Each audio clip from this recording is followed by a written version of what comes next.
Thanks very much for staying with us. Time now for Eye on Africa with me, Georgia Calvin-Smith. Tonight, dozens are killed in Kenya after a wall of water flattens homes in the Great Rift Valley. The collapse of the old Kijabe Dam is amongst a catalogue of devastating effects caused by weeks of extreme rain across East Africa. Also, history is repeating itself in Darfur. As fighting linked to Sudan's conflict escalates, the UN warns that a build-up of forces around the Sudanese city of El Fasher risks ending in a devastating massacre of refugees within. And out on the road with the roaming chef, former rugby star Kenyan Dennis Ombachi scored a try with his cooking. Switching his passion from the pitch to the plate has earned him a pretty solid online following. But first, in Kenya, each new day of an extreme rainy season is adding to the devastation faced by communities. Many parts of the country have been dealing with weeks of torrential rain, and at least 71 people died overnight from Sunday to Monday after a dam exploded near the town of Mai Maihu, triggering an emergency order for all reservoirs to be inspected within a day. Our correspondent Olivia Bizo reports from Nairobi. Nairobi was once again hit by torrential rain on the night from Sunday to Monday, and people living in informal settlements like here in Mitare have been some of the worst hit. As you can see behind me, the river is completely overflowing, and earlier we met people who were collecting anything they could from the river, including plastic, which they're hoping to be able to sell in exchange for food for them and their families. We also met people who were collecting wood, which they're hoping to be able to use to reconstruct their homes, which have been completely destroyed in the floods. When the rain is coming, water comes, it takes everything. And people, they are like affecting many people.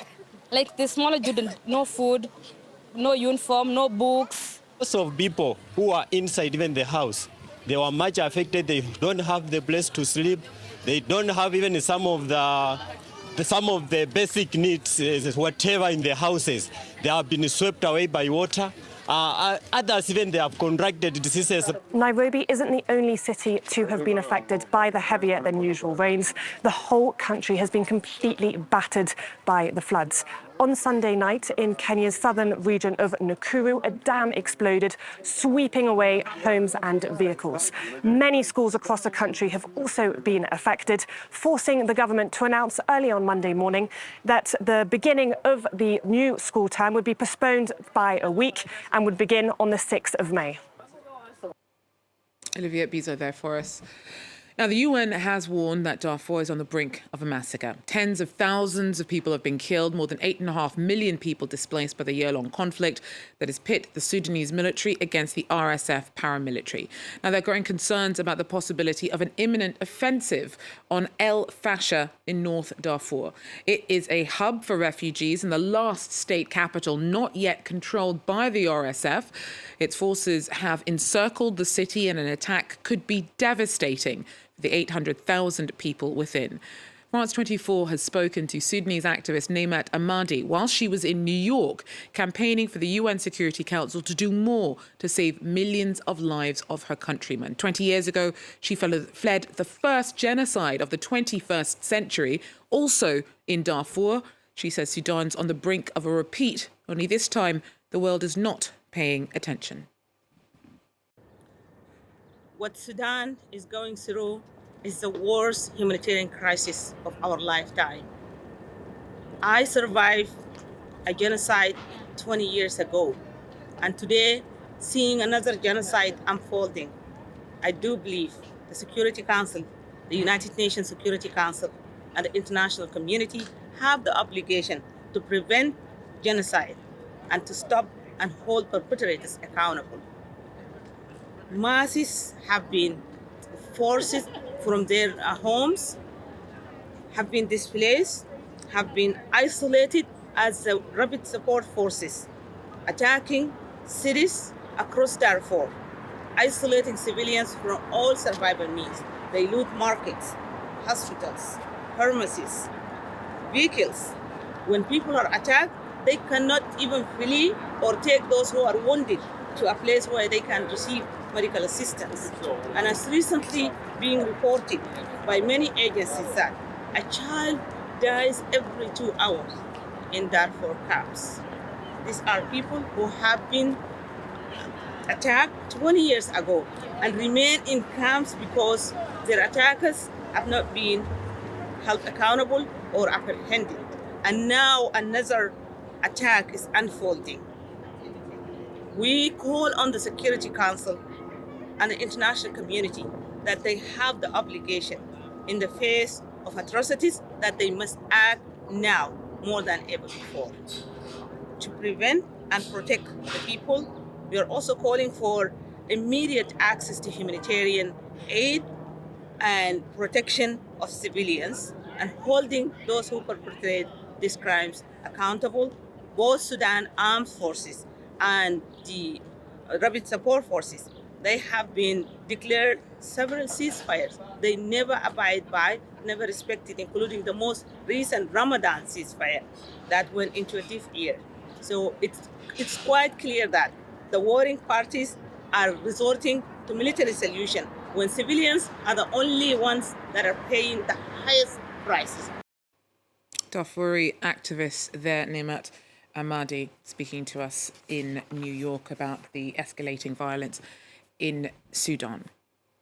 Now, Togolese voters turned out to legislative elections on Monday amidst tensions over controversial constitutional reforms that would scrap elections and give MPs the power to choose the president. Critics of the move say that the change is a bid by President Faure Gnassingbe to stay in power. His family, has run the country for 57 years. Borders were closed on Monday and no foreign press were accredited to cover the polls on the ground. In the Democratic Republic of Congo, an investigation has been opened into the country's highest-ranking Catholic cleric, Cardinal Fridolin Ambongo, and the finance minister has been barred from leaving the capital over suspected embezzlement. Emmett Livingston brings us more about these dramatic turns of events from Kinshasa. Two recent events have deeply shaken the political world in Congo. Over the weekend, the country's state prosecutor announced a probe into Finance Minister Nicolas Kazadi over suspected embezzlement of public funds. The minister has been banned from leaving the capital, Kinshasa. Two other officials, including the Rural Development Minister, are also caught up in the probe. Kazadi, however, is one of Congo's most senior ministers. He has been the face of the country's efforts to rebrand itself as a serious financial partner and sought to reverse Congo's image of being deeply corrupt. Kazadi is now himself facing questions over an alleged corruption scandal involving a project to build 1,000 wells across the country. Anti-graft investigators recently found that each well cost a staggering $297,000 to build, suggesting corrupt overcharging. Kazadi has said that he is innocent of wrongdoing. Separately, over the weekend, the state prosecutor also opened an investigation into Congo's highest-ranking Catholic cleric, Cardinal Fridolin Ambongo, accusing him of spreading false rumours and inciting public revolt. The Catholic Church in Congo is highly influential and often operates as a form of unofficial political opposition. Cardinal Ambongo has frequently criticised President Félix Tshisekedi's policies. This month, for example, much to the anger of the government, the Cardinal said that the Congolese army is incapable of defending the conflict-torn east, where M23 rebels have captured swathes of territory.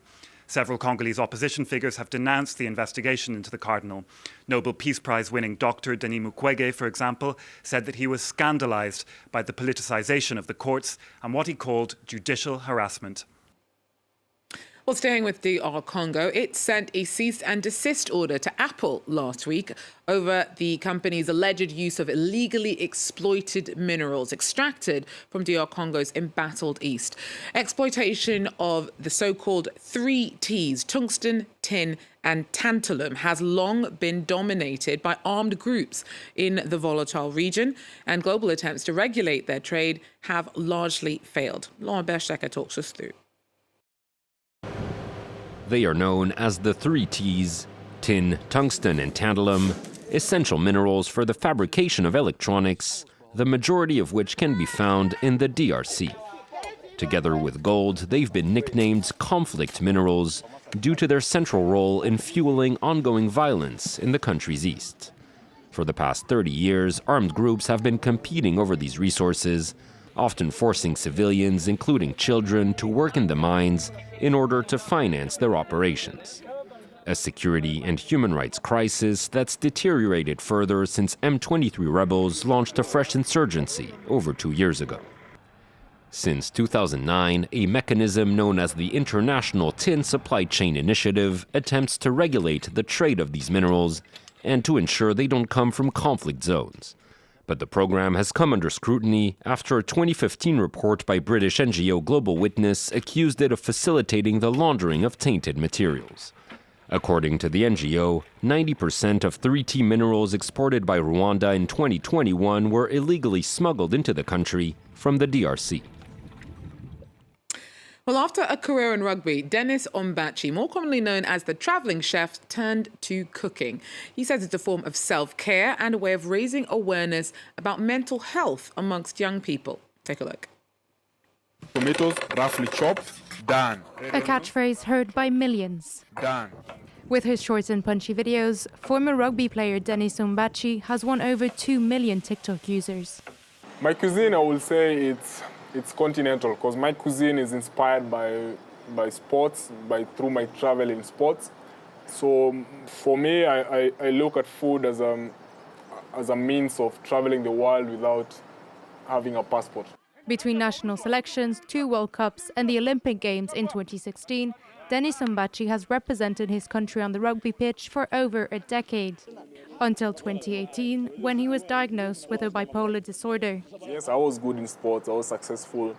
But outside there, when the stadium lights are off, I'm like, my life is a bit empty, so I need something else to fill it. And then I was like, yeah, I'll try food. So it was a challenge. Yeah, it sort of kept me sane, kept me through my depressive periods. And yeah, that's how my love with food started. In a society where mental health is often looked down upon, Ombachi hopes to break the stigma. At the end of the day, it's just like diabetes. Maybe diabetes of the brain. The same way a diabetic has to take insulin from time to time, you have to take your meds from time to time. A diabetes has to go see the doctor for checkups here and there. You have to go see your therapist, a psychiatrist. Away from the pitch, this former athlete now hopes to open his own restaurant as a legacy for his children. Looking good. Well, that's it, though, for Eye on Africa for now. Thanks for joining us, and do so again if you can. Till then, take care.